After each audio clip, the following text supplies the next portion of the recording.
buat es batu buat dijualin. Halo guys, assalamualaikum warahmatullahi wabarakatuh. Selamat sore semuanya. Gimana nih kabarnya hari ini? Semoga pada sehat selalu ya. Amin, amin rabbal alamin. Nah, sore-sore ini tuh aku mau ini dulu temen-temen ya, mau ambil jemuran gitu di belakang. Ini agak lumayan muter-muter ya, karena emang rumahnya juga agak lumayan muter-muter nih. Rumahku tuh sebenarnya tuh kecil ya temen-temen ya. Kalau lebar itu cuma 6 meter, tapi panjangnya itu 15 meter gitu teman-teman, jadi agak berliku-liku gitu. Nah, setelah aku angkatin jemuran dari belakang, sebenarnya itu yang ini apa sih namanya, nyuci itu bukan aku ya teman-teman ya, karena sekarang tuh udah ngap banget, udah nggak bisa nyuci, apalagi masalah nyuci kayak gitu ya teman-teman ya. Paling ya kalau nyuci piring alhamdulillah masih bisa ya teman-teman ya. Jadi yang nyuci itu mah aku, jadi aku cuma angkatin jemuran aja di belakang setelah udah kering kayak gitu teman-teman.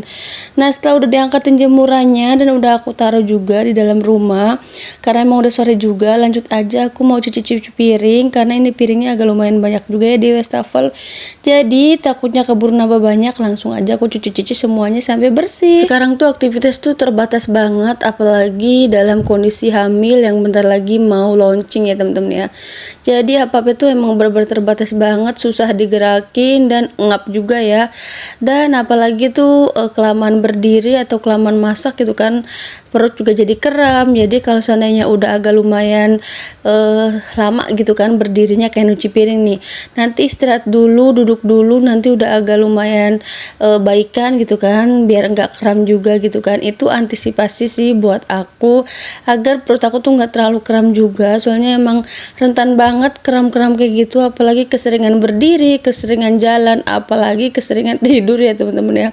Karena serba salah juga ya, tidur juga salah, posisi sini posisi situ juga tetap aja salah, terus pokoknya serba salah ya dalam keadaan kondisi hamil seperti ini. Doain ya teman-teman semua ya, semoga persalinan aku nanti diberikan kelancaran, kemudahan, dan cepet juga ya ininya apa sih namanya, cepet juga ininya melahirkannya kayak gitu kan, biar nggak ngap juga ini aktivitas, karena emang benar-benar terbatas banget ya dalam kondisi seperti ini. Ngerasain banget waktu hamil pertama, dan sekarang tuh ngerasain banget hamil yang kedua itu berbeda banget sama hamil yang pertama ya teman-teman ya. Mungkin buat teman-teman semua juga di rumah gitu kan, udah punya anak banyak, bunda-bunda, emak-emak, ibu-ibu semuanya gitu kan, apalagi yang anaknya tuh udah 5, 6 atau bahkan lebih dari itu ya.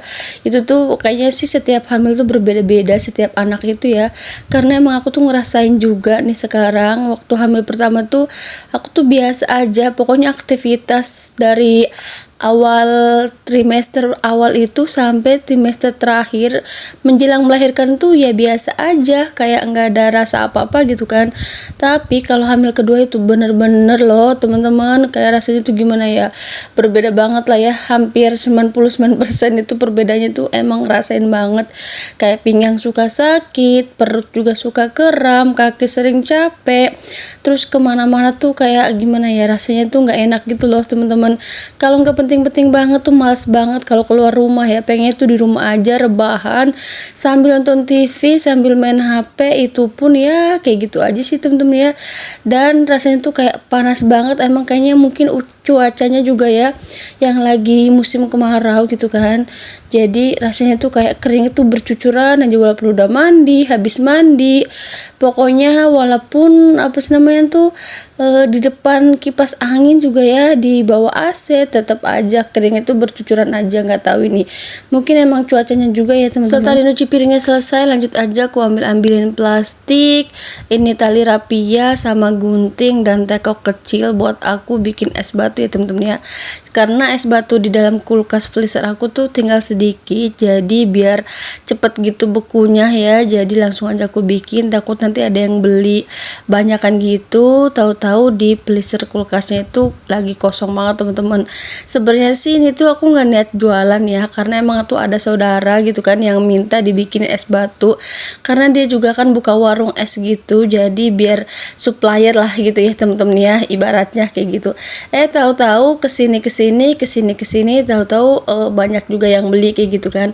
Jadi aku bikinnya agak lumayan banyakan aja buat stok juga gitu kan. Jadi kalau ada yang beli sewaktu-waktu atau tiba-tiba, jadi ada stok ini apa sih, es batu gitu di dalam kulkas. Jadi setiap es batunya kosong itu kan dalam kulkas beberapa ini gitu kan. Nanti aku bikin lagi. Jadi jangan nunggu semuanya habis nanti bikin gitu kan. Nanti yang ada kalau tiba-tiba ada yang beli gitu kan, ternyata kosong seperti itu. Ini aku pakainya plastiknya 1 kiloan gitu ya, biar agak besaran gitu teman-teman. Karena emang rata-rata di sini tuh kalau es batu tuh rata-rata dijualnya itu plastik kiloan gitu. Dan ini aku pakai pengikatnya tuh pakai tali rapia. Kenapa nggak pakai karet aja? Sebenarnya tadi tuh aku udah beli karetnya itu 1 pak gitu ya. Ternyata itu kayak kondor gitu loh teman-teman, nggak kenceng gitu. Dan emak aku juga nyaranin coba beli tali rapia aja buat pengikatnya, soalnya kalau tali rapia itu agak lumayan kenceng juga seperti itu dibanding kalau pakai karet. Kalau pakai karet tuh walaupun udah diputer-puter ke sana kemari, tapi tetap aja hasilnya tuh jadi kondor gitu loh teman-teman, nggak rapet dan nggak kenceng gitu loh. Jadi yang ada pembekuannya itu prosesnya agak lumayan lama. Kalau pakai tali rapia terus kenceng gitu ngikatnya itu, nanti pembekuan es batunya itu agak lumayan cepet ya, paling 2 hari itu udah beku banget ya teman-teman. Tapi berbeda sama pakai karet gitu.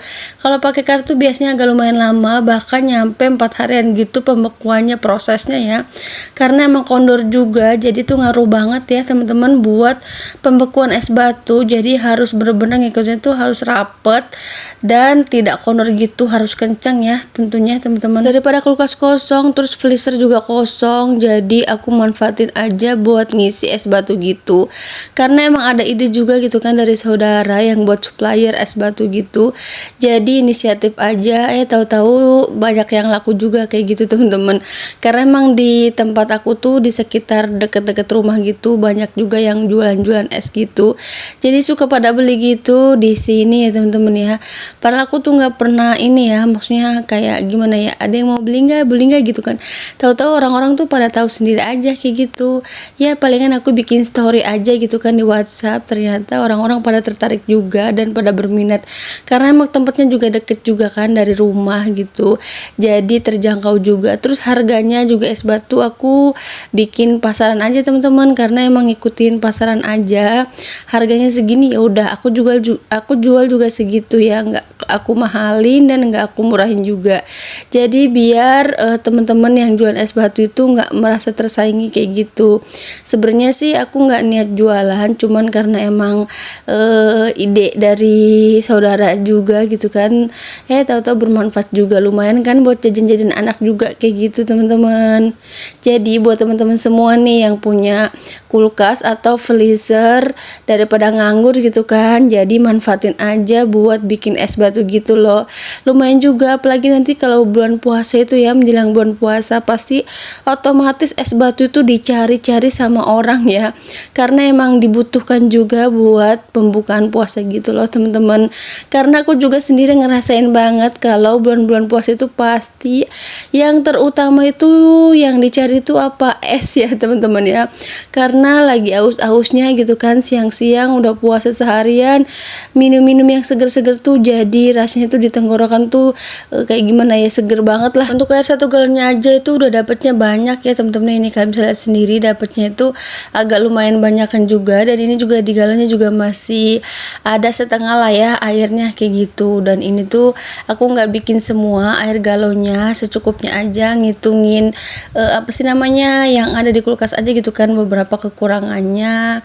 Jadi aku buatnya secukupnya aja, takut nanti kalau buat banyak-banyak tuh jadi mubazir juga kalau nggak langsung taruh di dalam freezer ya teman-teman. Jadi aku ngikutin di dalam freezer aja kurang berapa gitu kan. Ternyata pas aku hitung tadi tuh kurang 7 lagi gitu kan, 7 es batu lagi. Jadi udah aku sekarang bikinnya 7 lagi ya teman-teman. Dan ini tuh aku takarannya cuma 1 teko ini aja yang kecil, itu tuh pas banget deh di plastik 1 kilo ini teman-teman. Jadi nggak harus lebihin atau kurang-kurang gitu. Jadi pokoknya pas lah 1 teko kecil ini buat takaran airnya ya. Gak kerasa ini bikin es batunya udah hampir selesai aja, sambil aku nonton TV, sambil santai-santai juga ya gitu kan, menikmati suasana di sore hari ini teman-teman. Setelah udah selesai langsung aja aku taruh di dalam freezernya nih. Kalian bisa lihat sendiri ini tuh di freezernya tuh tinggal beberapa aja es batunya, jadi emang kurang banyak gitu ya. Jadi aku langsung aja isi-isiin es batu yang tadi udah aku buat ya, dan aku masukin ke dalam freezer biar nanti proses pembukanya tuh lebih cepet ya teman-teman ya. Ya udah, mungkin kegiatan sore ini sampai sini dulu, sampai ketemu di video selanjutnya. Bye bye. Assalamualaikum warahmatullahi wabarakatuh. Selamat sore semuanya.